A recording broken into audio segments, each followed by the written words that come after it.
Let's talk about math. Let's talk about K-5 math. You can tell I'm a literacy guy, so I'm going to get outside my comfort zone and talk to you quite frankly about math. Okay?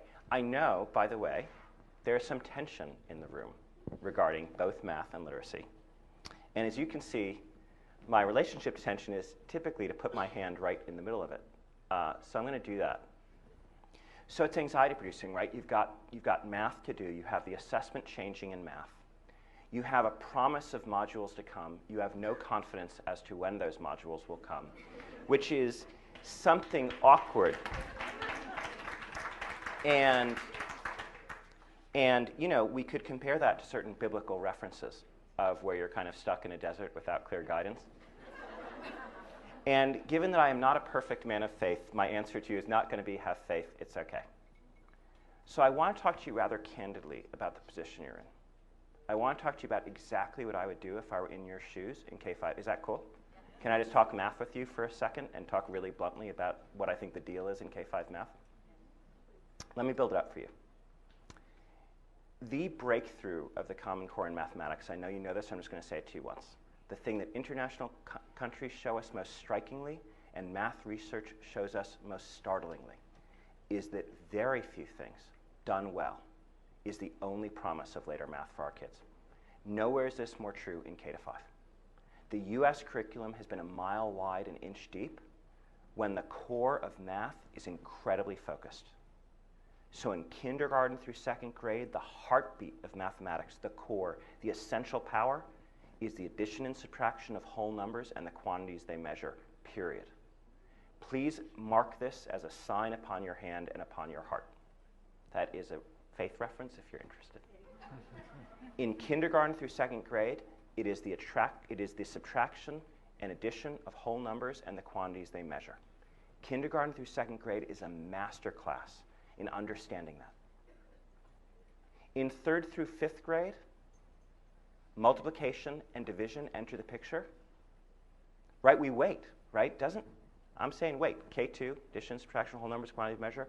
Third through fifth grade, multiplication, division, and someone's already said it, the ability that most prefaces your ability to algebra. In eighth grade, fractions. And they're related, right? You can see immediately, like when I say 1 over 6, you're filling the division. These are related, you know, powerful, tightly related stuff. And you need to, so at the core of these math standards is an incredibly new level of focus. Please join me in breathing a sigh of relief at that idea. Like, that idea has a huge consequence for you as practitioners and the leaders of them. It means, and I'm just going to say it, that anything that you're doing this year outside of that major work is secondary, period. It's a big deal. Because I can tell you that if you look through your current materials, 60 to 70, maybe more percentage of them, is outside that major work that I am describing to you. Some of it is related. Like, let's take a third. Do you mind them getting this detailed? This is the only way I know to talk about math.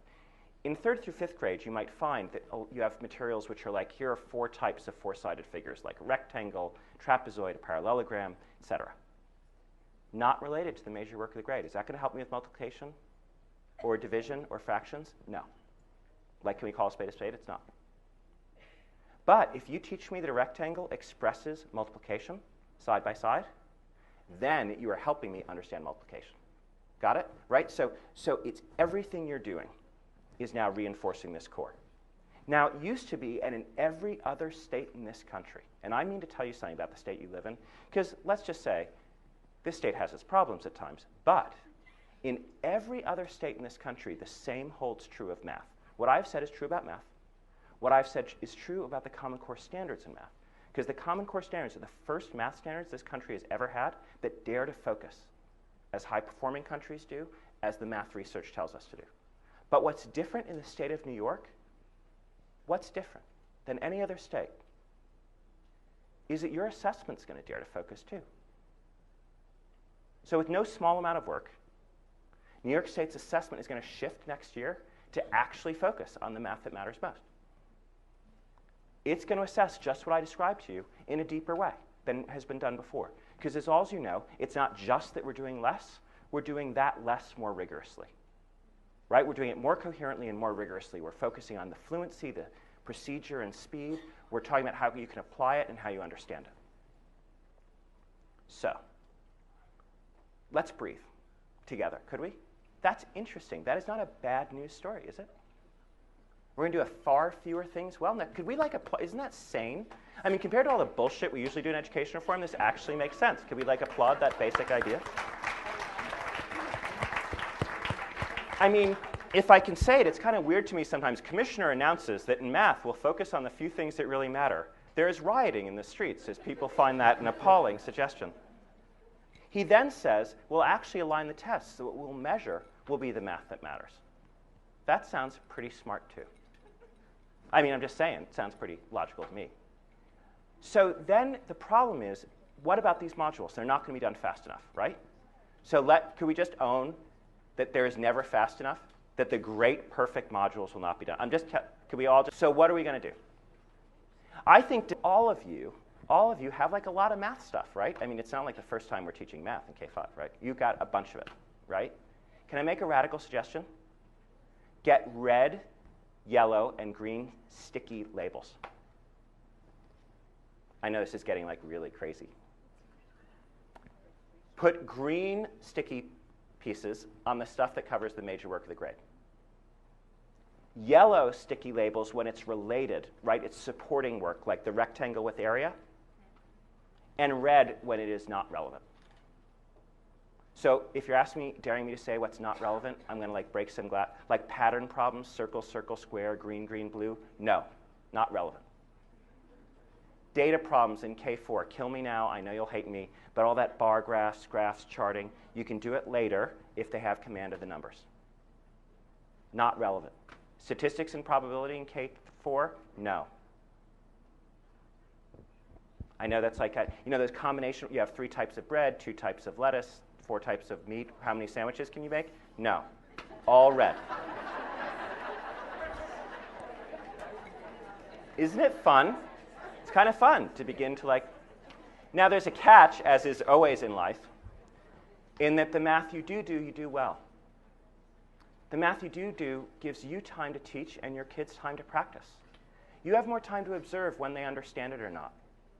And the good news is it really matters. Because if they understand that math, it may have been strange that I struck out at bar charts, and those are, am I saying data doesn't matter? No. I'm saying if you get numbers and can use them and fractions in K5, you can apply them to large quantities of data in later grades. You see, you win both ways. You see what I'm saying?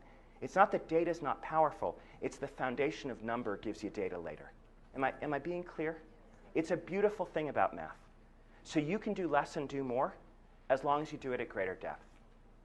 So why not make the most of your existing materials? Have fun. Have fun cutting away. So Bill Schmidt, a really tremendous researcher, and I know I'm going on a bit, but I wanted to talk this through with you in some detail, did research where he found 2 pieces of great news. He compared the new Common Core standards to the best countries in the world. It used to be that American math standards were like high-performing country standards 25% of the time. They are now like high-performing countries 90% of the time. Not bad. Bureaucrats did this thing. It's amazing. I know it's hard to believe, but it actually happened. Then he found a second thing. He found that 90% of teachers, like the smart people in this room, supported this move. Come to think, that's another amazing fact, right? The third fact he found is those same 90% of teachers that supported this move, 75% of them refused to stop teaching the topics they like teaching. My colleague Jason, who led the writing of the math standards, has a horrible image, but since it's late at night, I'll give it to you. He says every topic in math that you say you shouldn't teach is like putting his foot on a baby chick's head. I know, horrible. You think I'm bad. Can you dare, as a community of teachers who are going to share this with other teachers, to give them the courage to focus in mathematics? You really have a golden opportunity. The first task, if I can be blunt, does not rely on the modules the state gives you. I'm just calling a spade a spade. It relies on you leading in your schools and all schools, going through your existing math stuff and finding, the green core, the supporting yellow core, daring to cut away the other stuff, and then first focus, then rigor. Then it's exploring, how do I make sure in the math we're covering, that we handle rigor, that we handle procedural fluency, conceptual understanding, and application. this first, then rigor. So while you're waiting for the modules, it will take longer than we'd like, because making beautiful things takes a while. What is the state's role here? It's not to give you the curriculum every day, in my judgment. It's going to be to show what excellence looks like. It's going to give you enough things that show you that depth of rigor so you can begin, does that make sense? Begin to make the shift. By next year, hopefully, we're really filling out that picture, but this year, it's models of excellence. Over the course of this year, if we're successful, we'll illustrate rigor, but begin with focus. Looking in your material, if your kids did much better at all the green work in their current math materials, they will do far better on these exams, and they'll be far better mathematicians growing up.